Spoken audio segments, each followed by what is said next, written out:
रहीम students, जो Pakistan affair की मेरी सीरीज है प्री पार्टीशन, उसका ये लास्ट लेक्चर है और इसके बाद मैं दावा कर सकता हूँ कि आप ये रियलाइज करेंगे कि पाकिस्तान अफेयर आप जिस भी एंगल से कर रहे हो, चाहे वो एमसीक्यूज पीएमएस जीके का हो, एफआईए का हो, पीपीएससी का हो, पंजाब पुलिस हो, कोई भी डिपार्टमेंट हो, एनीवन, तो उसके लिए आपकी प्री पार्टीशन के मैक्सिमम क्वेश्चंस मेरी स्लाइड्स में से हो जाएंगे इंशाल्लाह। और अब जो मैंने स्टार्ट लिया था वो मैं गया था urban pact two fold theory. जो टू फोल्ड थ्योरी थी अर्बन की, उसने दी थी 1929 में। 1929 में इसने जो टू फोल्ड थ्योरी दी थी, उसका जो दूसरा मेन पॉइंट था वो ये था कि राउंड टेबल कॉन्फ्रेंस जो है वो मुनाकिद करवाई जाए बर्तानिया के अंदर, यानी लंदन में। ठीक है, लंदन में राउंड टेबल कॉन्फ्रेंस करवाने का मकसद क्या था? जो बड़े सगीर के अंदर कॉन्स्टिट्यूशनल क्राइसिस पैदा था, कोई कानून नहीं बन रहा था, कोई पॉलिटिकल पार्टीज, कोई स्टेक होल्डर कंसेंसस बिल्ड नहीं कर रहे थे, तो उसके लिए लंदन में जो पॉलिटिकल पार्टीज थी इधर इंडिया के अंदर, उन्हें जो लॉर्ड था उसने रिक्वेस्ट की कि आप लोग जाएं हमारी बरतानवी हुकूमत के साथ, बरतानिया हुकूमत के साथ एक एग्रीमेंट करें, एक वहां पे मीटिंग रखें। तो उसने पहली जो मीटिंग रखी वो रखी 13 नवंबर 1930 को ये शुरू हुई, 13 जनवरी 1931 को ये खत्म हुई पहली राउंड टेबल कॉन्फ्रेंस। अगली है बात कहां पे? लंदन में। तीसरी के कायदे आजम जो है वो मुस्लिम लीग की तरफ से और मौलाना मोहम्मद अली जौहर, ये दो मुस्लिम लीग की तरफ से गए थे गोल मेज कॉन्फ्रेंस में। और यहां पे अहम बात के कांग्रेस ने पहली जो राउंड टेबल कॉन्फ्रेंस है उसमें पार्टिसिपेशन नहीं की थी। उसके साथ अब हुआ क्या कि जब कांग्रेस पहली में ना गई, 1931 जनवरी में ये खत्म हुई, तो यहाँ जो लॉर्ड था वो लॉर्ड, अच्छा इसके रिस्पॉन्स में इन्होंने एक काम और किया कि इन्होंने विदड्रॉ कर लिया था सेंट्रल और लेजिस्लेटिव काउंसिल से कांग्रेस ने। उसके जब ये रिएक्शन, उन्होंने प्रेशर बिल्ड किया, तो उसके रिएक्शन को मिनिमाइज करने के लिए जो अर्बन लॉर्ड था इधर, उसने गांधी से मुज़ाकरात किए और गांधी को कहा जी आए आप लोग ऐसा करें कि जो हमारे मुज़ाकरात आपकी हम बात मान लेते हैं, आप गोल मेज कॉन्फ्रेंस में तशरीफ लेके आए। तो इन दोनों के दरमियान एक मुआहदा हुआ, उसका नाम था गांधी अरविंद पैक्ट। कब हुआ? 5 मार्च 1931 को। जब मार्च में ये पैक्ट हुआ 31 में, तो 31 में ही 7 सितंबर 1931 को दूसरी राउंड टेबल कॉन्फ्रेंस का स्टार्ट हो गया। तो 7 को जब ये स्टार्ट हुई तो 1 दिसंबर 1931 तक ये दूसरी कॉन्फ्रेंस जारी रही। इसमें कायदे आजम भी गए, क्योंकि पहले में भी गए थे। इसमें पहली दफा अल्लामा इकबाल गए, इसमें गांधी भी पहली दफा गए, यानी अब इसमें कांग्रेस आ गई, अब इसमें हिंदू भी आ गए, मुस्लिम भी आ गए, अब रह गए डिप्रेस्ड क्लास या माइनॉरिटीज। अब जो माइनॉरिटीज थी उनको लाने का जिम्मा गांधी ने उठा लिया। गांधी ने कहा जी ऐसा करें, मुझे टाइम दे, मैं जो दूसरी कम्युनिटीज हैं लाइक सिख हो गए और जितने वहां पे क्रिश्चियंस थे और जो भी दूसरी कम्युनिटीज थी, उन सब का एक लीडर था इम्बेडकर। वो जो इम्बेडकर था उसकी उन दिनों जो पूना का मकाम है वहां पे नजरबंदी थी या वहां कैद में वो थे। तो गांधी ने कहा कि जी मुझे पूना के मकाम पे उनका जो लीडर है उसे मिलने का मौका दिया जाए, मैं माइनॉरिटीज को भी मनवा लेता हूं कि वो भी शामिल हो जाए ताकि हम अपना एक कानून बना सकें। तो उसके लिए गांधी ने इम्बेडकर से मुलाकात की पूना के मकाम पे। तो इस वजह से वहां पे मुलाकात होने के बाद उनके दरमियान एक मुआहदा हुआ जिसका नाम है पूना पैक्ट। क्यों? क्योंकि मकाम पूना का था। किस किस के दरमियान? गांधी और इम्बेडकर के दरमियान। ये कौन था? ये माइनॉरिटीज या डिप्रेस्ड क्लास जो थी बरे सगीर की, उनका ये लीडर था।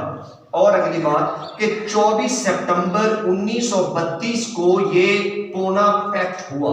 अब देखिए एक सीक्वेंस चल रहा है कि दिसंबर में ये खत्म होती है 1931 में, सितंबर में 1932 में जाके पूना पैक्ट होता है। पूना पैक्ट के होते ही थर्ड कॉन्फ्रेंस का फिर जनाब रिक्विजिशन आ जाती है। थर्ड राउंड टेबल कॉन्फ्रेंस 17 नवंबर को शुरू होती है, 24 नवंबर को खत्म हो जाती है। और कब होती है? 1932 में। इसमें कायदे आजम नहीं जाते, इसमें इकबाल जाते हैं और गांधी दोनों शामिल होते हैं। तीनों राउंड टेबल कॉन्फ्रेंस होने के बाद एक व्हाइट पेपर एंड पे पब्लिश होता है। वो कब होता है? 1933 में, ये याद रखना है। अगली ये अब यहाँ पे 1932 में कम्युनल अवार्ड क्यों दिया गया, ये पॉइंट बड़ा टेक्निकल है। 1932 में माइनॉरिटीज को राइट्स दिए जा रहे थे, तो ये क्यों मिले, किसके तहत मिले, उसकी वजह ये कम्युनल अवार्ड था जो बरतानिया के अंदर 1932 में रामजे मैकडोनल्ड जो पीएम था उसने अनाउंस किया था। इसके अंदर ये मुआहदा हुआ, और ये याद रखना है कम्युनल अवार्ड कब आया, 1932 में। पूना पैक्ट कब, 1932 में। कम्युनल अवार्ड दिया किसने, रामजे मैकडोनल्ड ने। अगला जी, ये एक्ट 1935। अब ये सब करने के बाद, राउंड टेबल कॉन्फ्रेंस के नाकाम होने के बाद, इसमें अहम काम जो हुए वो याद रखनी है। डियारकी जो एंड हुई कब हुई, 1935 में प्रॉपर तौर पे एंड हुई डियारकी। दूसरा, सिंध को बंबई से सेपरेट किया गया 1935 में। तीसरा, 11 प्रोविंसेस बनाए गए टोटल इंडिया के अंदर 1935 के एक्ट के अंडर। अगली है बात कि सिविल सर्विसेज जिनके लिए आजकल हम पढ़ रहे हैं सीएसएस पीएमएस, वो जो है बच्चों कब इंट्रोड्यूस करवाई गई, 1935 के एक्ट के अंडर वो बरसगीर में इंट्रोड्यूस करवाई गई। और साथ में 3 लिस्टें दी गई। हमारा जो पहला कॉन्स्टिट्यूशन है ना, उसमें भी 3 लिस्टें हैं, वो आपको पता लग जाएगा जब मैं कॉन्स्टिट्यूशनल हिस्ट्री पढ़ाऊंगा। तो 3 लिस्टें हैं, पहली थी फेडरल, दूसरी प्रोविंशियल और तीसरी कंकरेंट। ये 3 लिस्टें 1935 के एक्ट के मुताबिक थी। ये था 1935 के एक्ट के मुताबिक इंपॉर्टेंट एमसीक्यूज। अगला जी, अब इसी एक्ट के अंडर 1937 में इलेक्शन होते हैं। 1937 के ये वो इलेक्शंस हैं जिनमें ज्यादा जो प्रोविंसेस हैं उनमें कांग्रेस विन करती है, और 8 प्रोविंसेस में उनकी क्या हो जाती है, अपनी गवर्नमेंट। पेपर में हमसे क्यों जाता है कि कितनी प्रोविंसेस में कांग्रेस मिनिस्ट्रीज थी, वो 8 थे। पंजाब में उस वक्त कौन थे, पंजाब में उस वक्त यूनियनिस्ट पार्टी की हुकूमत थी 1937 के इलेक्शन में। तो ये 2 पार्ट एमसीक्यूज के बड़े इंपॉर्टेंट थे 1937 के इलेक्शन के हवाले से। अब बढ़ते हैं जी, कांग्रेस की जब विन हुई 1937 के इलेक्शन में, 1937 से 1939 तक कांग्रेस की मिनिस्ट्रीज बन गई, उनको हुकूमत मिल गई। उस दौरान इन्होंने कुछ हरकतें की जिनके लिए इंग्लिश में लफ्ज बोला जाता है एट्रोसिटीज, यानी उनकी जो चबले कह लें। तो कांग्रेस मिनिस्ट्री ने जो हरकतें की, जो चबले मारी, पहला काम उसमें था वदिया मंदिर स्कीम। ये किसने शुरू की, पेपर में पहला एमसीक्यू जाता है, जाकिर हुसैन ने। दूसरा, ये वदिया मंदिर स्कीम जो है वो लीग किससे थी, ये जो जाकिर हुसैन है ये एक नावल राइटर था, नावलिस्ट था, और इसने ये यंग माइंड्स को जो है ना चेंज करने के लिए, माजरत के साथ ये नावलिस्ट चंद्र जी थे, ये जाकिर हुसैन ने ये जो वदिया मंदिर स्कीम थी, इसका मकसद क्या था, जो यंग माइंड्स हैं उनके अंदर ट्रिब्यूट पेश करने के लिए गांधी जी को ये मुतारिफ करवाई थी। तो किसके लिए, to change the young minds. अगली बात, वर्धा स्कीम। वर्धा स्कीम गांधी ने शुरू की, और इसका मकसद भी क्या था, रिलीजियस प्रमोशन। ठीक है। अगली बात, वंदे मातरम। ये हिंदुओं का गाना, मतलब एक तराना कह लें, एक दुआ कह लें, ये थी। वंदे मातरम किसने लिखा, M.K. चंद्र जी। एक तो ये याद रखना। दूसरा, ये कौन थे, ये बंगाली थे। तीसरा, ये कौन थे, नावल निगार थे।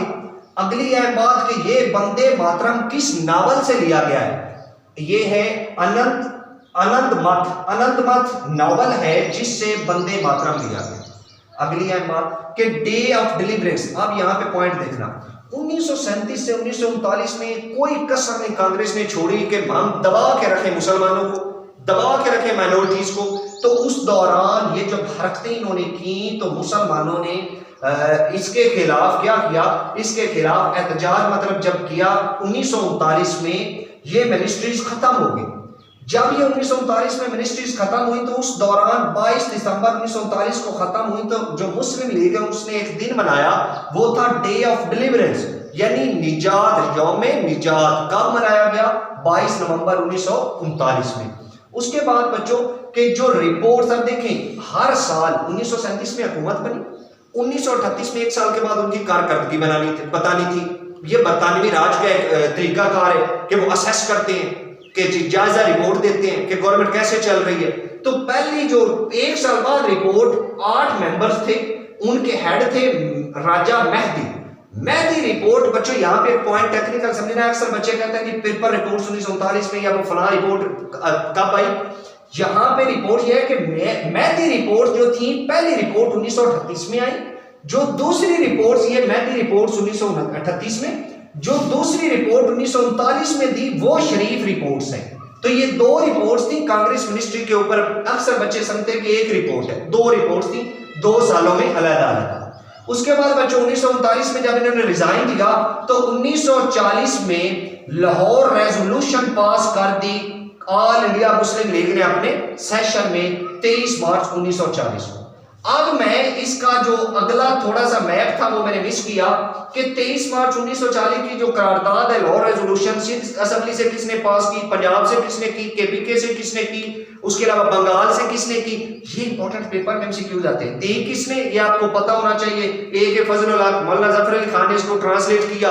ये सारी चीजें मैंने अलहदा से लिखी हैं, वो मैं इंशाल्लाह अपना ये अलहदा में ना, जब आप मेरे साथ वीडियोस में चलेंगे, जब मैं ये पाकिस्तान अफेयर का ब्रीफ एक तरतीब के साथ कंप्लीट कर लूंगा, तो मैं पीडीएफ ये सब लेक्चर्स जिधर से मैंने लिखे हैं उनका डिस्क्रिप्शन में लिंक दूंगा, और सब बच्चे वो लिंक से ये सारे पीडीएफ के नोट्स डाउनलोड करेंगे। फिर मैं फ्री ऑफ कॉस्ट अगली वीडियोस बनाऊंगा जिनके नीचे लिंक दूंगा, और ये जितना मैं पढ़ा रहा हूं डायरेक्ट ऑनलाइन उनके टेस्ट होंगे, ठीक है।